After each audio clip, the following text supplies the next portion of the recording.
Assalamualaikum warahmatullahi wabarakatuh. Pada kesempatan ini, saya akan mengupdate beberapa informasi terkait dengan perkembangan mekanika kuantum dikaitkan dengan revolusi industri yang pada hari-hari ini, pada saat-saat ini, sudah memasuki yang keempat. Kuantum akan kita bicarakan dalam quantum world pada masa lalu, pada saat sekarang, dan pada masa yang akan datang. Kita mulai dari kuantum pada saat yang lalu.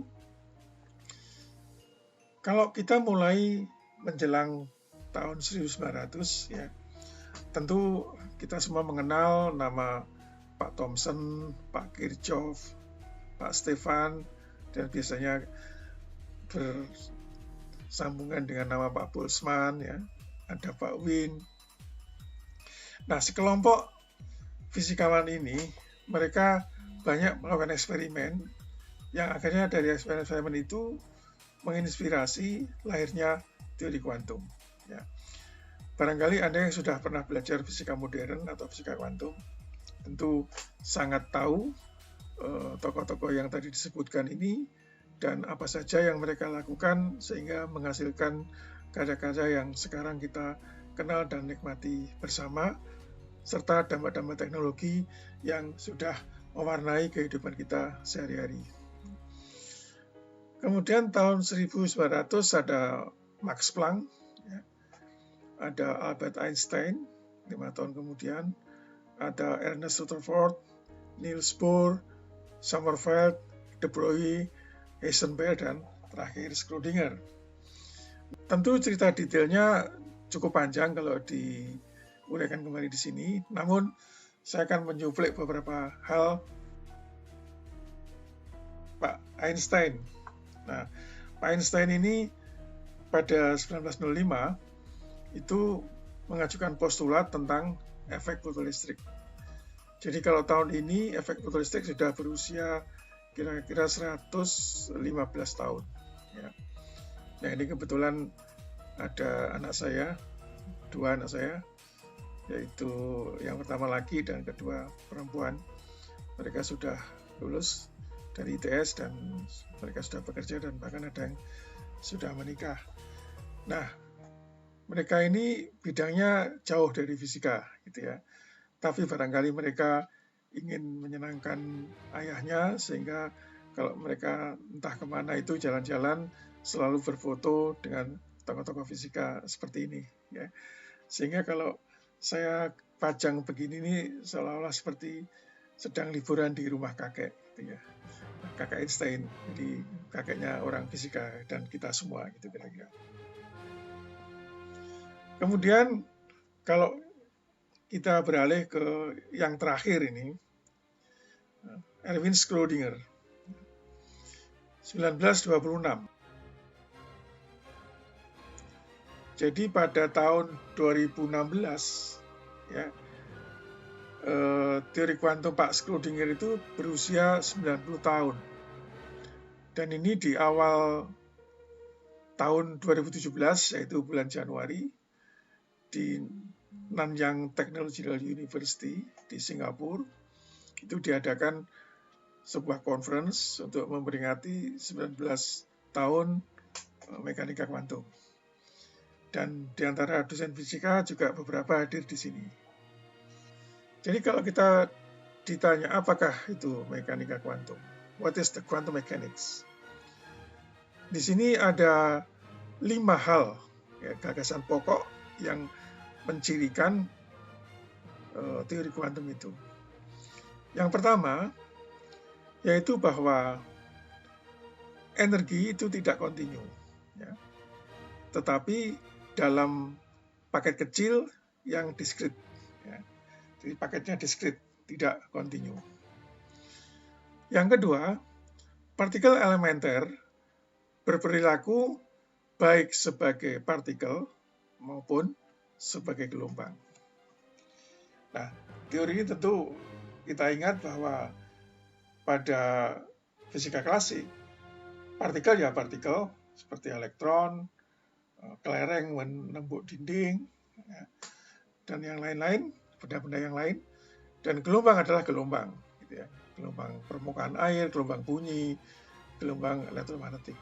Itu deskripsi di fisika klasik. Namun di sini bahwa partikel itu ada kalanya atau bisa disebut sebagai gelombang maupun partikel. Gitu ya. Nomor 3, the movement of this particle is inherently random. Jadi gerakan partikel itu secara intrinsik itu bersifat rambang, random. Nomor 4, it is physically impossible to know both the position and the momentum of a particle at the same time. Jadi secara fisik tidak mungkin mengetahui baik posisi maupun momentum pada saat yang sama dengan presisi atau dengan teliti. The more precise one is known, the less precise the measurement of the other is. Jadi kalau yang satu bisa diketahui secara pasti atau presisi, maka yang lain kurang presisi atau kurang pasti. Ya. Nah, tentu ini juga bertentangan dengan asas fisika klasik, di mana untuk suatu gerak tertentu, objek tertentu, atau partikel tertentu, kita dapat mengukur baik momentum maupun posisinya dengan sangat pasti. Nah, itu kontradiksi. Nomor 5, the atomic world is nothing like the world we live in. Jadi dunia atom itu berupa kekosongan atau tidak ada apa-apa, gitu ya. Seperti dunia di mana kita tinggal. Mungkin ini sulit dibayangkan, tapi coba Anda pikirkan sebentar. Kalau Anda duduk di suatu tempat, dimanapun ya, taruhlah di sebuah kamar. Anda duduk di kursi, kemudian Anda menghadap meja, mungkin di belakang Anda ada tempat tidur dan lemari. Tapi coba hitung, berapa volume yang ditempati oleh benda-benda itu dan berapa volume yang ditempati oleh ruang kosong. Nah, dimanapun Anda berada, rasanya yang menonjol dalam dunia kita ini adalah ruang kosong. Ya, nah itulah kira-kira gambaran dunia atom. Kalau Anda bayangkan teori atom yang paling sederhana yang kita sudah kenal mungkin sejak SMP. Ya. Nah, inti atom berukuran kecil, kemudian dikelilingi elektron-elektron yang sangat jauh. Ya. Jadi andaikan inti atom itu seukuran kelereng, ditempatkan di tengah lapangan bola, tempat kick-off itu, maka elektron yang paling dekat akan berkeliling di tribun paling belakang, paling tinggi. Nah, jadi antara elektron yang mengelilingi atom inti dan inti yang demikian kecil itu didominasi oleh ruang kosong. Nah, itulah gambarannya komentar ini bahwa the atomic world is nothing. Ya, seperti kita. Okay. While at glance, this may seems like just another strange theory. Jadi, secara sepintas teori ini aneh, gitu ya. It contains many clues, ya, mengandung banyak tebakan, as the fundamental nature of the universe, and is more important than even relativity in the grand scheme of things. Jadi, teori-teori yang tadi atau kaidah-kaidah yang tadi kita sebutkan nomor 1 sampai 5 itu semuanya kalau kita berpikir dalam kerangka fisika klasik jelas itu semuanya merupakan hal yang aneh. Jadi itulah kira-kira gambaran besar atau prinsip-prinsip utama dalam mekanika kuantum. Makanya Pak Niels Bohr mengatakan anyone who is not shocked by quantum theory has not understood it. Jadi seseorang yang tidak kaget atau tidak merasa aneh dengan teori kuantum berarti yang bersangkutan belum mengerti. Itu kira-kira. Oke. Nah, ini bersama Schrödinger yang mungkin nanti di dalam kuliah-kuliah berikutnya akan mewarnai waktu-waktu Anda ya dalam belajar yang selalu akrab nanti dengan persamaan Schrödinger, bahkan mungkin baru bangun tidur, belum bangun sepenuhnya, itu Anda sudah bisa menuliskan persamaan Schrödinger dengan sangat benar. Itu kira-kira. Nanti kita bahas kembali. Nah, kemudian dari teori yang dibangun oleh Pak Schrödinger tentang quantum mechanics ini ternyata dapat diterapkan untuk menjelaskan secara baik atom.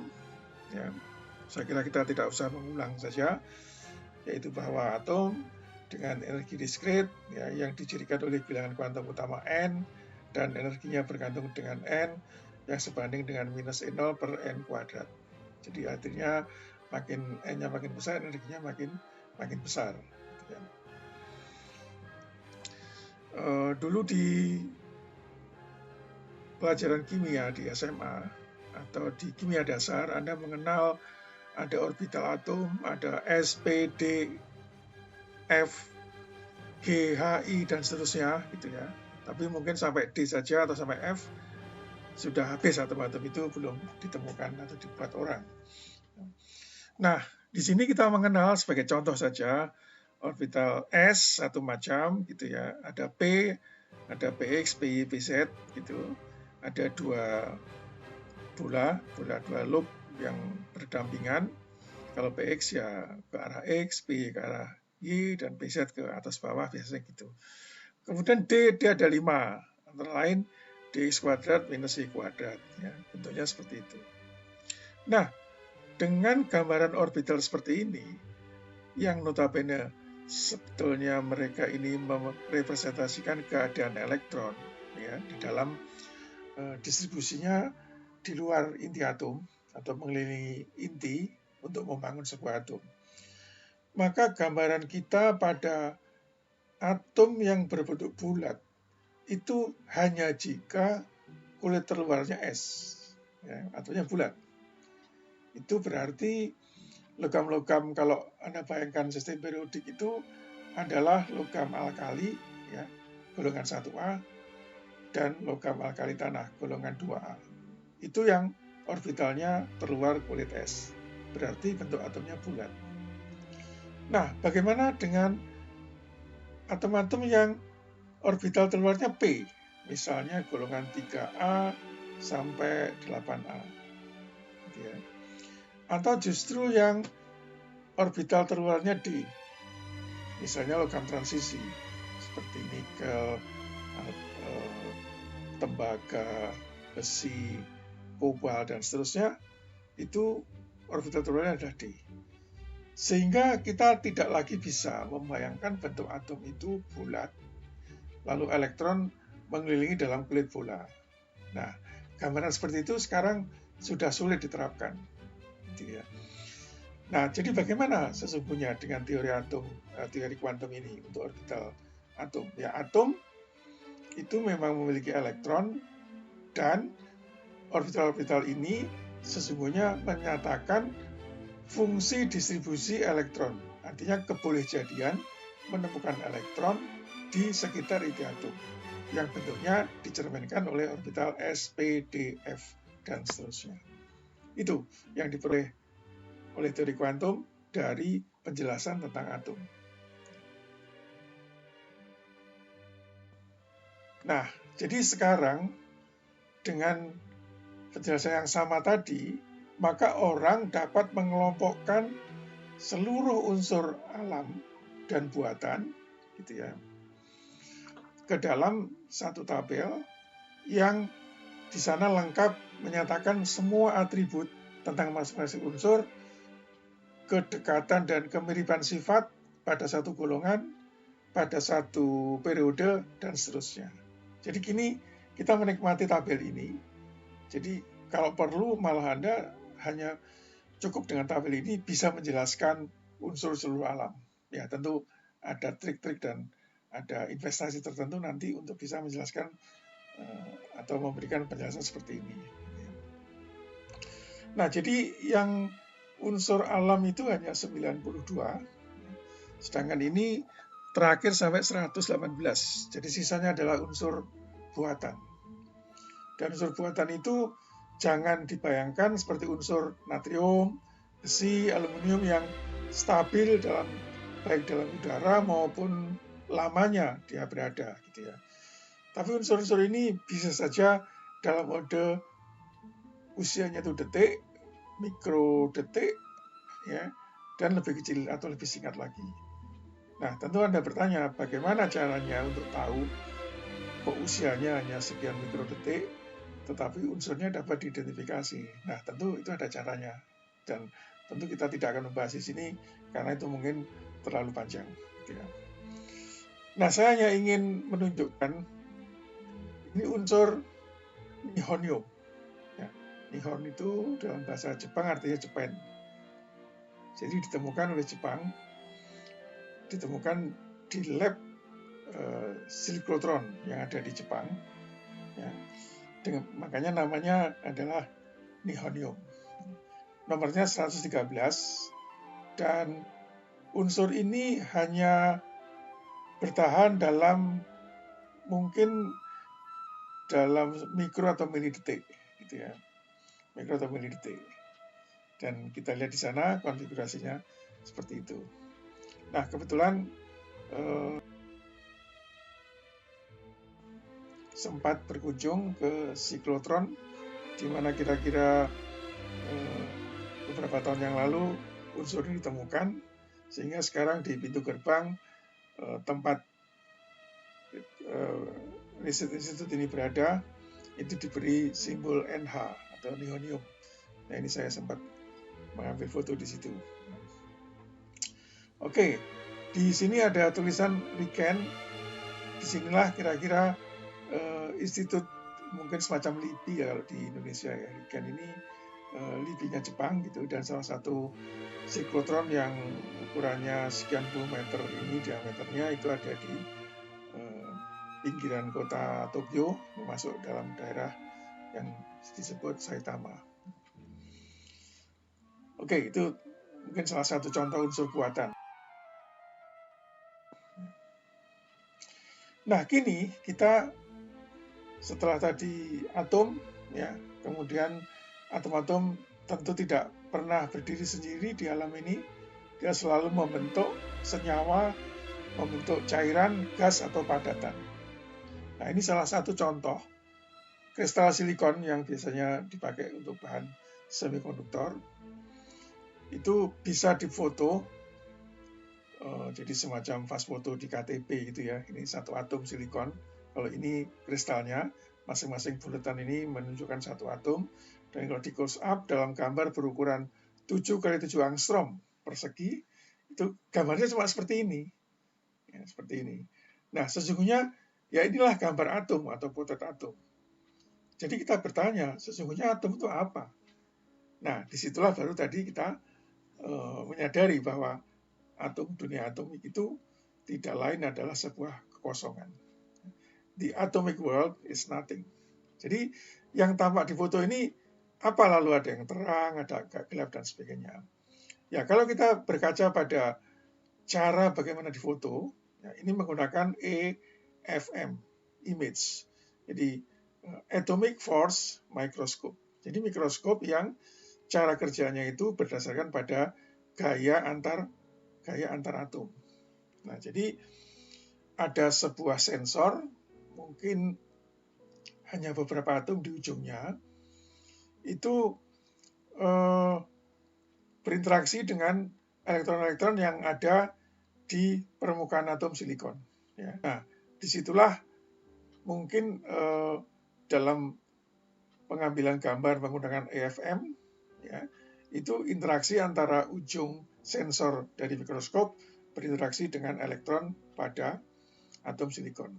Jadi kemungkinan besar yang gambar jelas ini, yang terang ini adalah distribusi silikon di sekitar atom silikon.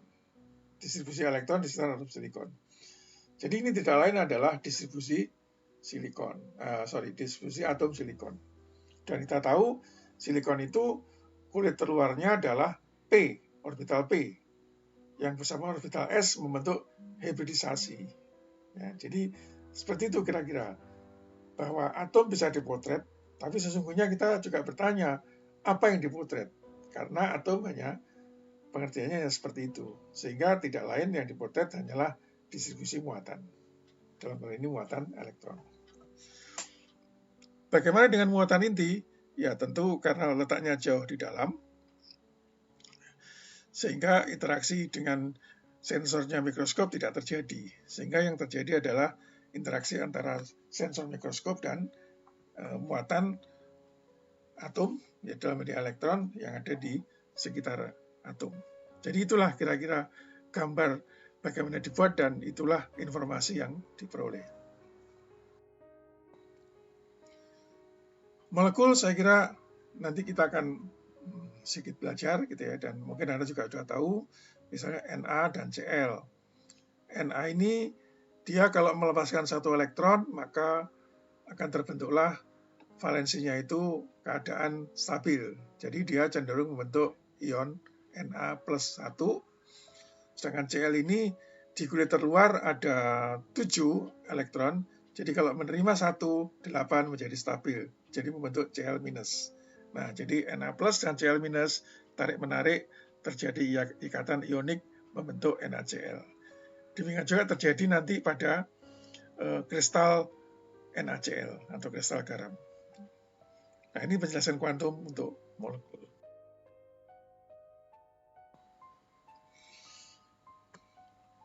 NaCl atau KBr ini sejenis. Ya.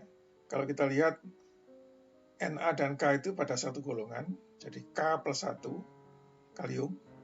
Kemudian Br atau bromida, itu juga satu golongan dengan klor, Cl. Jadi ini adalah kristal ionik K plus berinteraksi dengan Br min. Nah, ini fotonya seperti ini. Ini kalau kita perbesar, ini dalam ukuran yang ada, kira-kira ada yang besar terang, ya, diantaranya adalah gelap. Nah, kalau kita bandingkan dengan gambar model di sebelah kanan, ini akan jelas bahwa yang besar itu mencerminkan ion Br negatif, dan di sela-selanya ada K positif yang lebih kecil. Jadi inilah kristal KBr tampak dalam foto, gitu ya, dan ukuran-ukuran ini kira-kira sebanding atau sama, sehingga antara model dan foto ada kecocokan. Nah, inilah cara bagaimana kita mengenali dan menginterpretasikan sebuah foto. Kemudian zat padat. Jadi kristal tadi, gambar KBr tadi sesungguhnya itu sudah kristal, jadi membentuk zat padat. Ya. Kemudian tentu saja semua aspek analisis secara teori, model, dan sebagainya itu tidak akan bisa mendapat kesimpulan yang baik sesuai dengan keadaan alam tanpa adanya peralatan.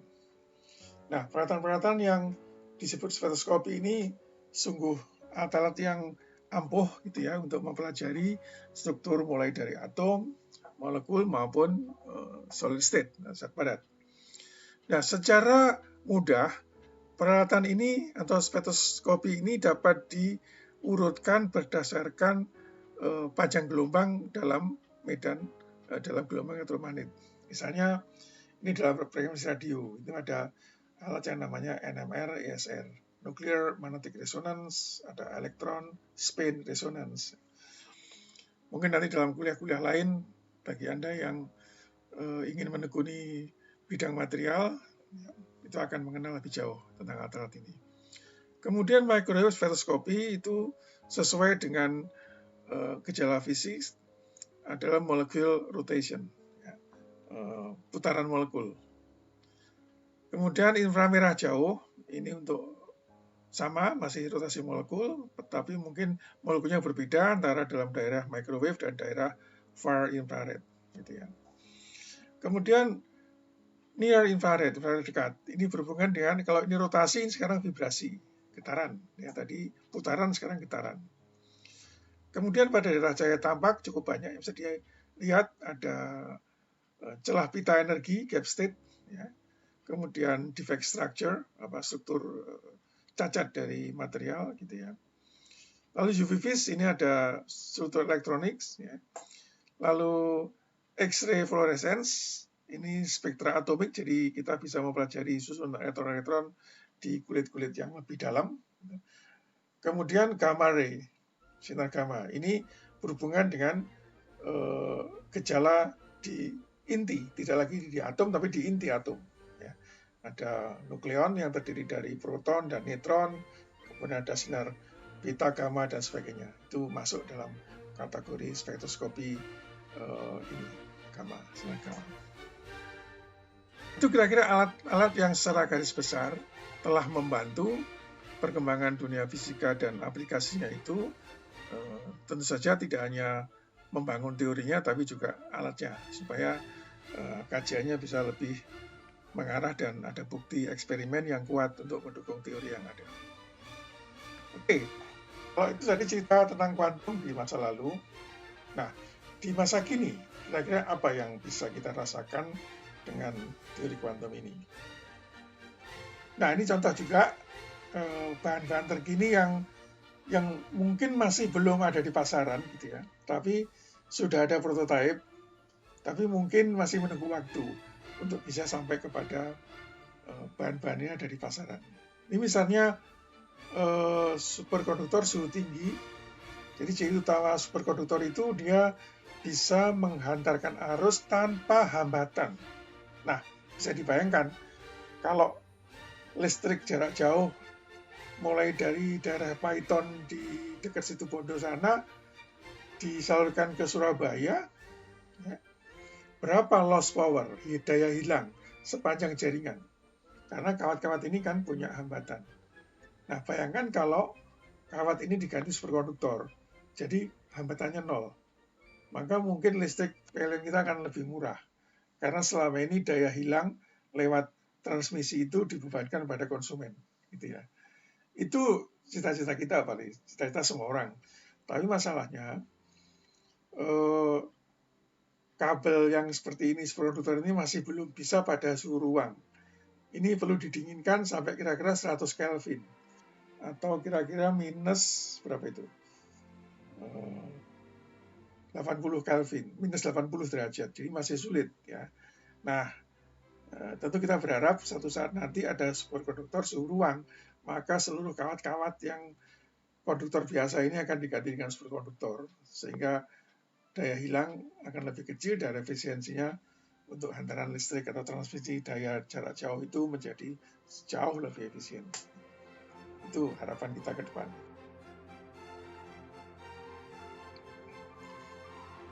Kemudian untuk RAM, sistem penyimpan. RAM ini secara tidak kita sadari, kita ini butuh RAM, sistem penyimpan data yang makin lama butuh besar. Ya. Sebagai contoh, Anda bisa bayangkan, mungkin sekarang laptop Anda itu hard disknya 500 giga, gitu ya. Hampir habis, mungkin Anda butuh 1 tera, butuh 2 tera, butuh 3 tera.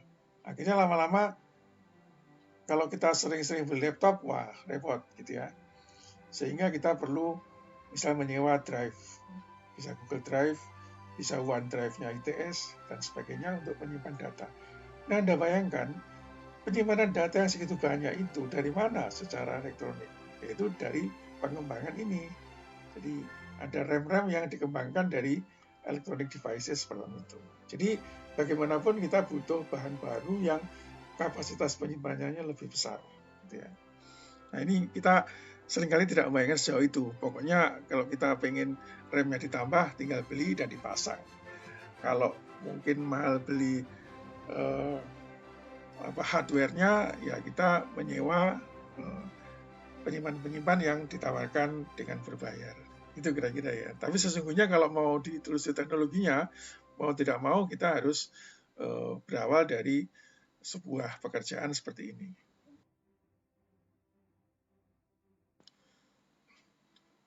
Nah, ini bahan-bahan yang makin advance yang mungkin saat ini hanya baru bersifat prototipe gitu ya, untuk diterapkan dan dijual secara komersial masih butuh biaya yang tinggi, sehingga masih butuh pengembangan lebih lanjut untuk menurunkan tentu saja harganya supaya ekonomis. Nah, ini sekedar refresh saja. Tentu ternyata konsep nano world, time tunnel ya, ini sudah merambah ke dunia film sekarang. Jadi seperti halnya dulu ketika para filsuf itu membayangkan sebuah kecanggihan zaman gitu ya. Tapi ternyata sekarang sudah tercapai. Nah ini sekarang para produser film dan penulis naskah itu berlomba-lomba untuk memimpikan teknologi itu lebih lewat film.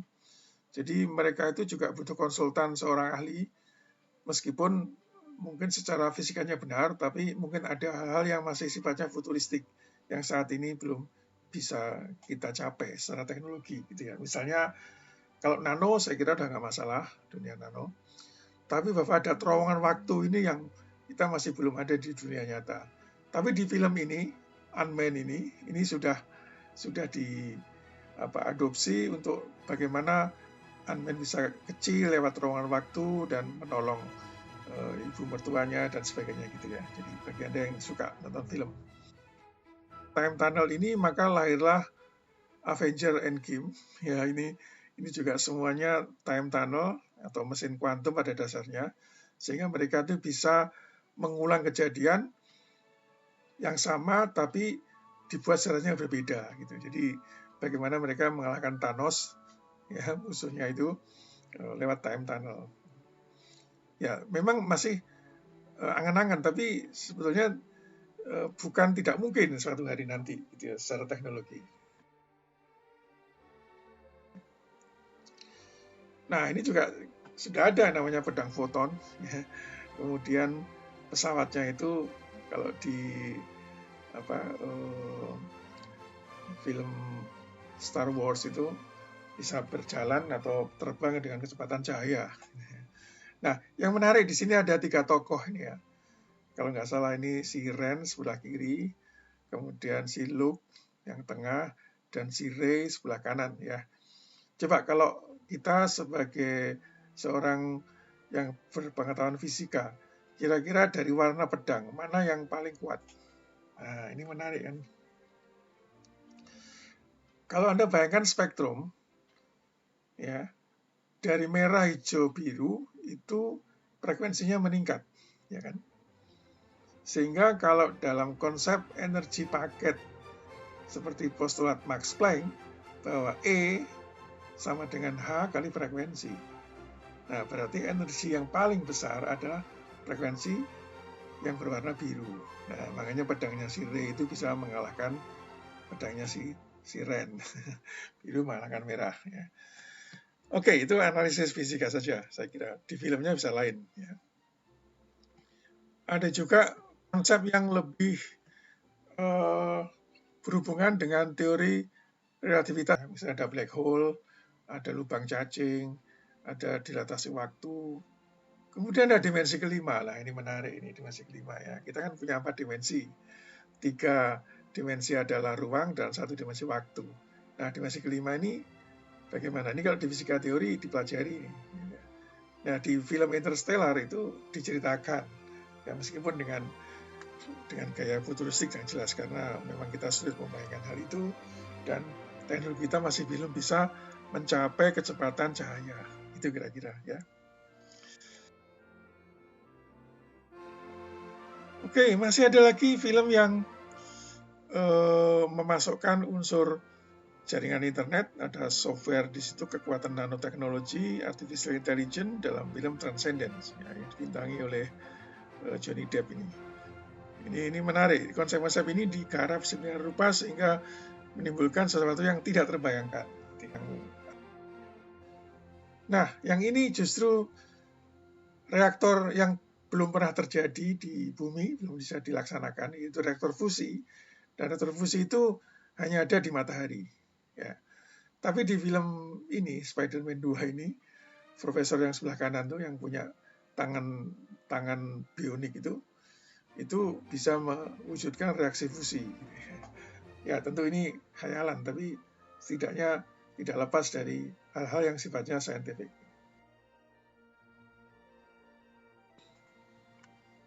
Wah, kalau ini malah lebih hebat lagi. Saat ini kita sedang mempelajari teleportasi data. Kalau di film ini malah sudah ada teleportasi orang, gitu ya, tentu lewat sihir. Tapi konsepnya mungkin mirip-mirip gitu ya. Baiklah, jadi itu tadi hal-hal yang sifatnya futuristik yang para penulis dan produser film mewujudkannya dalam film-film yang menghibur, gitu ya. Meskipun masih belum seperti kenyataan yang ada. Oke, sekarang berikutnya kita masuk ke gejala quantum tunneling.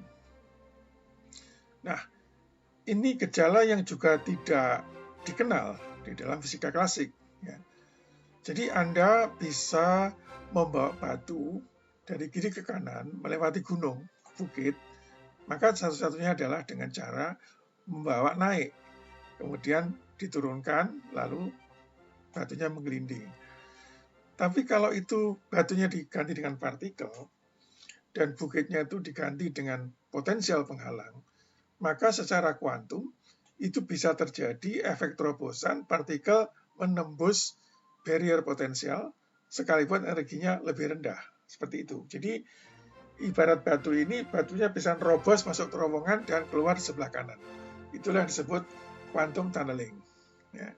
Tetapi kalau secara klasik ini harus mendaki bukit. Nah ini kira-kira. Nah apa konsep seperti ini tuh ada. Kita akan lihat. Ya, jadi kalau yang di atas itu secara klasik, jadi kalau elektron itu menumbuk dinding, ya, potensial. Kalau energinya lebih kecil dari potensial, satu-satunya kemungkinan hanya dipantulkan. Tetapi kalau elektron dalam gambaran kuantum, maka elektron bersifat sebagai gelombang, ya, meskipun energinya lebih kecil dari dinding potensial yang ada, dia ada kemungkinan menerobos dinding. Dan akhirnya sebagian sampailah di sebelah kanan. Nah itulah yang disebut quantum tunneling, sebagaimana tadi digambarkan dengan membawa batu melintasi bukit. Ya. Nah inilah yang menjadi dasar sebuah transistor atau cara kerja sebuah transistor. Nah kita sampai pada penemuan transistor yaitu oleh 3 orang, Pak John Bardeen, waktu itu umurnya 40, Pak Walter Brattain, usianya 46, dan Pak William Shockley, usianya lebih muda, 38. Yaitu pada tahun 1948 di labnya Bell di Amerika Serikat itu menemukan sebuah transistor, trans plus resistor, yang kita tahu bersama. Umum kita sudah belajar sejak di SMA atau mungkin di SMP ya, lewat membuat hastakarya, elektronika dan sebagainya. Transistor pertama dari silikon yang bentuknya seperti ini, ada 3 kaki ya. Mungkin atau mudah-mudahan Anda semua pernah melihat transistor ini. Nah ini sebuah rangkaian yang terdiri dari 4 transistor. Ya, tentu ini rangkaian radio, rangkaian bel listrik dan sebagainya zaman dulu. Ya, sekarang mungkin Anda sudah tidak lagi mengenal rangkaian-rangkaian yang sangat sederhana begini. Nah ini radio transistor. Itu kira-kira dulu ditulis misalnya radio merek ini 9 transistor, radio merek ini 5 transistor, gitu ya. Jadi itu menjadi sebuah pembeda. Barangkali kalau sekarang kita sebut sebuah laptop disebut CPU-nya. Nah itu kira-kira dulu dengan menyebut jumlah transistor. Nah jadi kalau kita lihat perkembangan transistor mulai ditemukan ya menjelang tahun 50, itu transistor pertama dari silikon, kemudian meningkat ya selama 20 tahun menjadi 1 kilobit DRM, ya, DRAM. Itu aplikasinya mungkin pada jam digital. Ya. Kalau tadi silikon, transistor silikon pada radio transistor.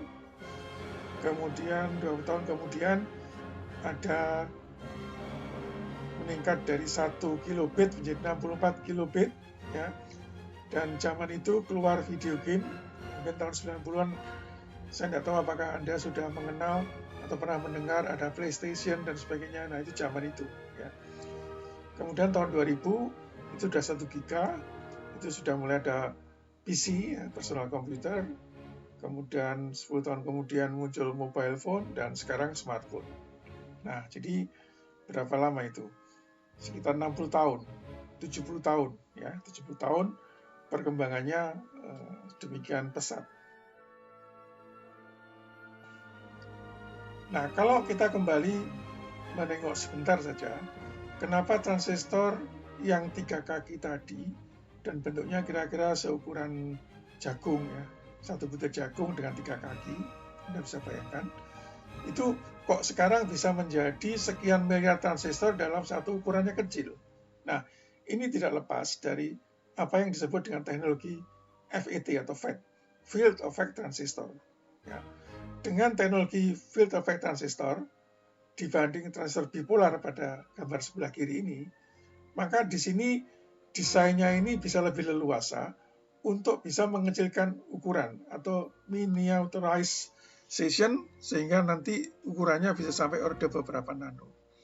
Nah, jadi ini cikal bakal FET ini bisa terbentuknya IC atau Integrated Circuit. Nah, ini kalau kita lihat pada tahun 2000, ya.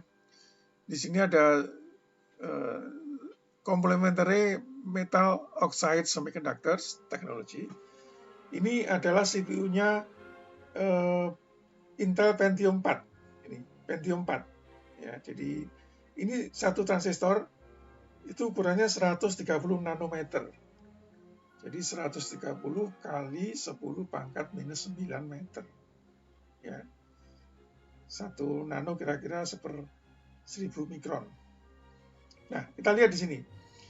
Tahun 98 itu sudah 0,25 mikron atau 250 nano.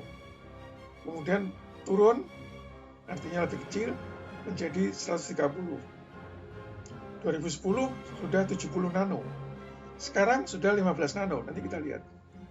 Nah, seiring dengan mengecilnya ukuran, itu juga seiring dengan peningkatan ini frekuensi sebagai clock. Ya, jadi kalau dulu tuh clocknya sebuah laptop itu kira-kira ordernya ratusan megahertz, sekarang sudah di atas 1 giga, 2 giga, 3 giga, dan seterusnya. Nah, ada bahan lain, kalau tadi semikonduktor ini ya, ada superkonduktor, itu ukurannya lebih besar, ini 250, ini 350. Ini 500 nano, ini 130. Tapi untuk superkonduktor ini ada sayangnya tadi harus pada suhu lebih rendah, tidak bisa pada suhu ruang. Dan frekuensinya jauh lebih besar. Kalau ini 1 giga, ini 100 giga. Ya. Ini sekian ratus giga, ini 1 tera. Jadi 1000 kali lebih tinggi. Nah, untuk kembali ke Pentium 4 di sini, jadi satu Pentium ini, satu CPU ini berisi 150 juta transistor. Ya. Satu transistor ukurannya 90 nano. Kemudian clock frekuensinya 3,4 giga. Ini pada tahun 2004. Ya, 2004. Jadi sudah 15 tahun yang lalu. Menunjukkan bahwa saya pernah berkunjung ke sebuah perguruan tinggi kecil di Jepang. Kalau di sini mungkin Politeknik ya. Itu Yashi University of Technology itu mereka punya satu research institute yang disebut EIRIS itu, Electronic Inspired Interdisciplinary Research Institute. Ya. Dan itu mereka ada lab untuk membuat chips yang ukurannya sampai ratusan nano. Jadi luar biasa. Dan ini sebuah fasilitas milik universitas yang bisa dikomersialkan. Sehingga mereka membentuk business incubator di dalam universitas. Ya, saya kira ini tipikal universitas di negara maju, termasuk Jepang, yang memang industri elektroniknya sangat kuat, sehingga perguruan tingginya ikut serta dalam pengembangan elektronik. Oke, jadi dari teknologi transistor bipolar, kemudian berkembang ke FET, nah sekarang berkembang ke quantum dot. Nah inilah yang menyebabkan transistor sekarang bisa berukuran nanometer dengan quantum dot ini.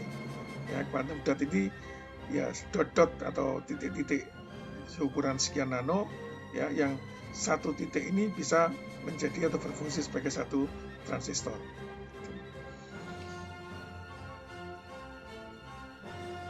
Ini contoh sebuah dot, ya. Anda lihat di sini, ini dari gambar TEM, Transmission Electron Microscope, ukurannya 4 nano.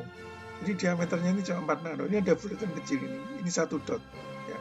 Kalau di gambar sketsa seperti ini, satu dot ini. Satu dot ini. Dan menarik, kalau partikel itu ukurannya berubah, maka kalau dilarutkan dalam sebuah pelarut, misalnya Aquades, itu ukurannya juga warnanya bermacam-macam nih. Jadi kalau kita punya serbuk ukuran kecil, itu bisa berubah-ubah warnanya sesuai dengan ukurannya. Ya. Nah, ini gambar sebuah dot, ya, ini satu dot. Satu titik kecil ini adalah satu dot. Kalau di close up kira-kira seperti itu. Ukurannya di sini kira-kira sekitar berapa ini? 40 nano, ya, diameternya 40 nano. Nah, ini close up-nya. Jadi kalau satu dot ini kita lihat ini 100, ini sekitar berapa ini? 30 ya. Jadi ini 70 nano sekian. 70 nano itu satu unit transistor dengan quantum dot technology. Nah, karena ini sebuah gundukan, maka disebut quantum dot. Quantum dot secara visual dimodelkan seperti ini. Jadi kalau satu bulatan kecil berwarna hijau atau merah itu adalah satu atom, maka dot itu membentuk gundukan kira-kira berapa puluh atau ratus atom. Ya, jadi satu dot itu terdiri dari sekian atom. Itu bisa dicari. Jadi ini adalah perkembangan jumlah elektron di dalam sebuah IC. Ya. Jadi pada tahun 50 hanya satu transistornya, 10 tahun kemudian 16, 10 tahun kemudian 4.500. Ya. Terus tiap 10 tahun menjadi 275.000, 3.100.000, 500 juta, 8 miliar. Ya. Nah, jadi perkembangannya eksponensial kalau kita lihat ya. Dalam kurun setiap 10 tahun itu dia perkembangannya luar biasa. Kita lihat ini dalam 60 tahun itu dari satu transistor menjadi 8 miliar transistor dalam sebuah IC. Nah, ini perkembangannya tadi, bentuk-bentuknya itu kalau yang dulu seperti ini tahun 70-an ini ya. Ini nah, dewasa ini bentuknya seperti ini. Ya, 3D integrated circuit. Kalau dulu kan gepeng. Nah, inilah bisa dikata evolusi, bisa dikata revolusi karena makin cepat ya. Dengan prosesor yang ukuran satu transistor 28 nano, 20 nano, 16 nano, 12 nano, 10 nano. Gitu. Makin kecil, makin kecil, makin kecil. Artinya keterintegrasiannya makin besar, makin besar ya. Tadi berapa? Sekitar 8 miliar transistor dalam satu chips. Itu semakin kecil ukuran makin banyak. Nah, ini saya yakin Anda semua familiar dengan logo-logo ini ya. Mungkin di antara Anda juga memiliki beberapa ya, yang sehari-hari kita pakai, misalnya ada Google, pasti ada Twitter, ada Skype, ya, ada LinkedIn, ada YouTube dan sebagainya. Nah, di via lain mungkin juga ada varian-varian yang mungkin tidak beredarnya meluas. Ya, misalnya di sini ada Baidu. Baidu ini sebetulnya semacam Google, tapi di Cina itu entah sampai sekarang entah tidak, mereka ngeblok Google ini dan mereka membuat Baidu. Gitu ya. Suatu hari ketika saya pernah berkunjung ke Cina, saya tahu kalau di sana Google diblok. Tapi ketika sampai hotel dan di hotel dia memberikan password dan username internet di hotel, kemudian saya masukkan. Kok nggak bisa-bisa? Saya bawa ke resepsionis. Nah, dia sambil tertawa. Anda nggak bisa akses Google di sini. Nah, saya baru sadar bahwa itu di Cina. Oke, akhirnya pakai Baidu. Nah, itu juga perlu Anda tahu mungkin satu saat. Di sini pun juga bisa diakses, tapi terbatas. Gitu ya. Nah, ini semuanya adalah turunan-turunan yang mungkin bersaing dengan yang di atas ini. Nah, ini semua ada, semua platform ini. Ya, entah itu media sosial, entah itu toko online, entah itu searching engine, ya, entah itu macam-macam hal, ya, produk-produk tertentu dan sebagainya, itu tidak akan pernah ada tanpa ada pengembangan dunia micro dan nano devices tadi itu. Ya. Nah, terkait dengan prosesor kecil sekarang yang namanya Kirin 980 itu, kalau tadi 10 nano ya sebelumnya saya tunjukkan, ini cuma 7 nano. Jadi artinya satu transistor itu ukurannya hanya 7 nanometer. Jadi mereka mengintegrasikan 6,9 miliar transistor dalam sebuah chips yang ukurannya 1 cm persegi. Ya, 1 cm persegi. Nah, Anda bisa bandingkan, ini juga chip yang kecil yang mungkin sebanding dengan ukuran 1 butir beras.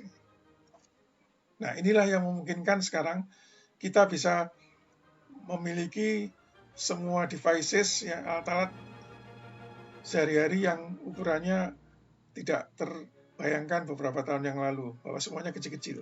Ya, semuanya kecil. Karena apa? Karena CPU-nya dapat dibuat dengan keterpaduan yang sangat tinggi densitasnya. Itu.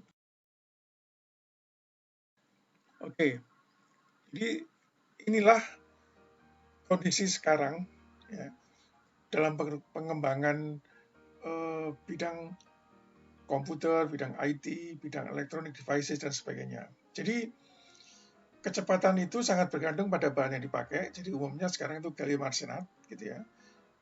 Miniaturisasi limitnya 1 nano. Tadi Kirin itu 7 nano, ya. Jadi sudah berdekat 1 nano. Mengapa limit? Karena 1 nano ini sudah seukuran atom. Jadi kalau sudah seukuran atom, kita tidak bisa lagi memecahnya menjadi lebih kecil. Jadi limitnya 1 nano.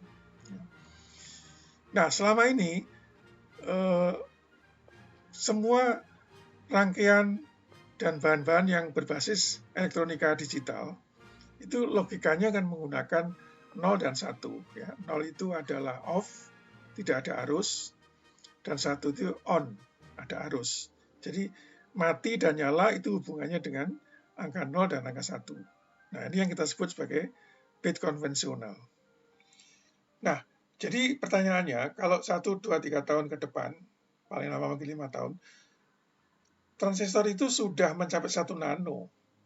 Lalu apa yang terjadi berikutnya?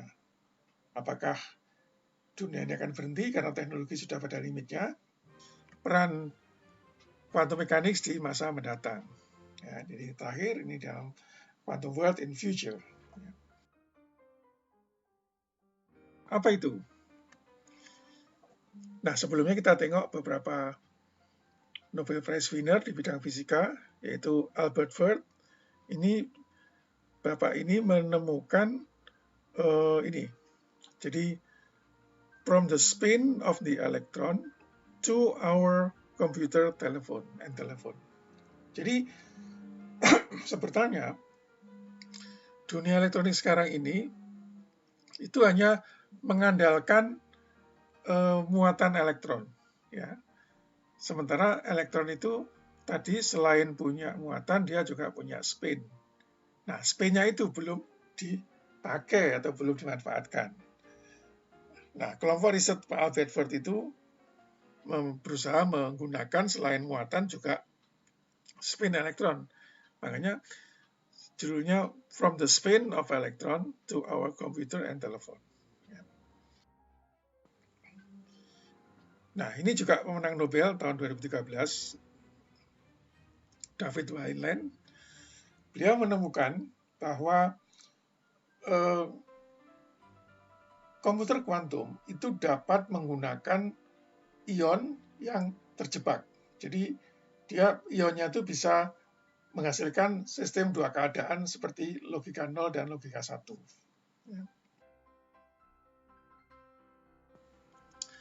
Ini dalam ion merkuri, maka grupnya Pak David Wineland memenangkan hadiah Nobel.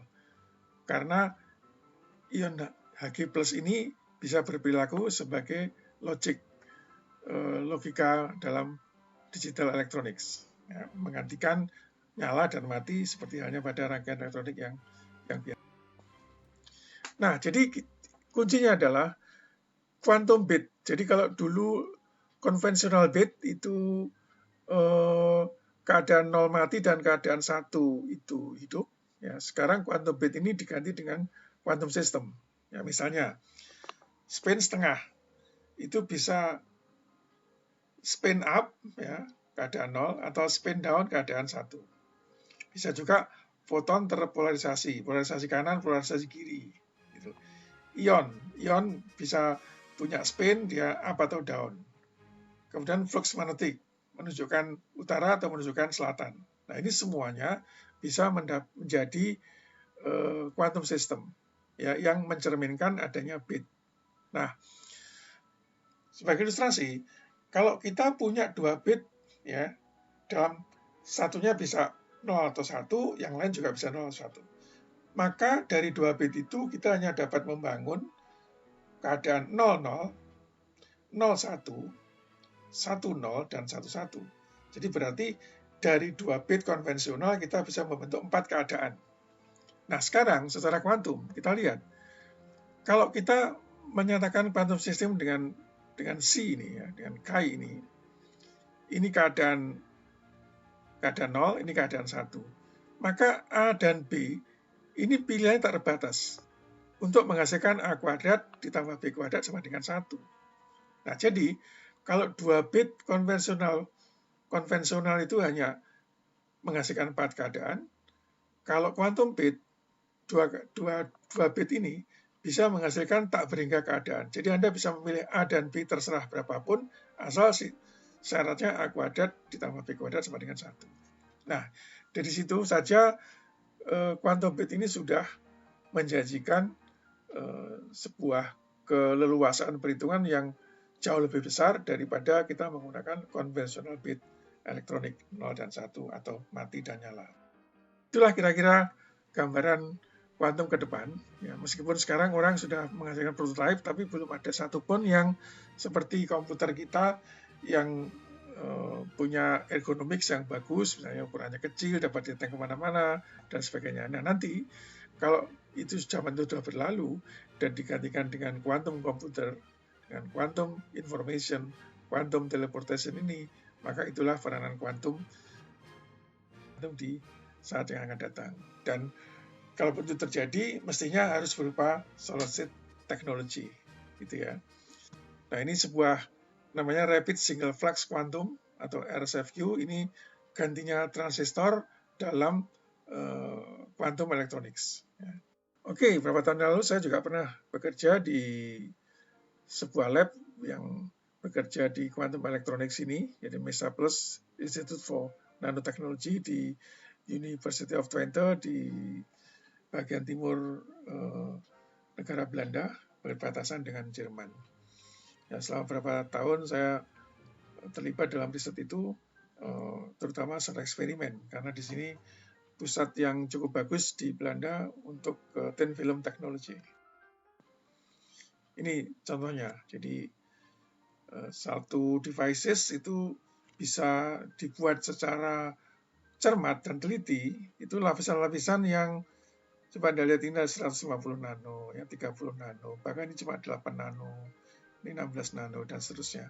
Nah, tentu ini tidak akan bisa tanpa peralatan-peralatan yang advance seperti ini, sehingga mungkin agak sulit juga kita lakukan di Indonesia. Nah, ini misalnya ada satu device yang zigzag gitu, dan seterusnya. Nah, tentu kita bermainnya di dua sisi, ada eksperimen, ada prediksi teoretikalnya. Kalau langsung eksperimen itu jatuhnya bisa dibuat simulasinya. Oke, saya kira itu paling tidak menggambarkan quantum mechanics ini dalam development di masa lalu, masa sekarang, dan masa yang akan datang. Demikian yang dapat disampaikan, semoga bermanfaat. Terima kasih. Wassalamualaikum warahmatullahi wabarakatuh.